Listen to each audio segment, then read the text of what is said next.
তো বন্ধুরা, good afternoon সবাইকে। লাঞ্চ মেনু নিয়ে আবার হাজির হয়ে গেছি। আমাদের প্রথমেই দেখো আছে ভাত, এটা মেয়ের জন্য, মাছ ভাজা ও রুই মাছ আজকে সকালে রাখা হয়েছে, তাই মাছ ভাজা, কারণ ও তরকারির মাছ খেতে চায় না।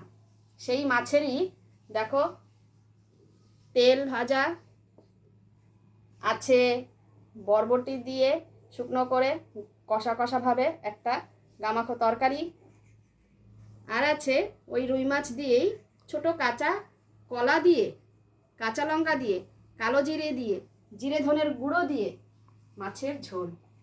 তো তোমাদের আজকে লাঞ্চ মেনুতে কি আছে অবশ্যই কমেন্ট করে জানিও। তো শুরু করি আগেই মাছের তেল দিয়ে।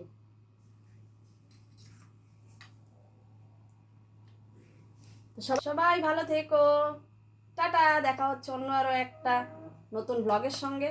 ততক্ষণের জন্য টাটা, বাই বাই।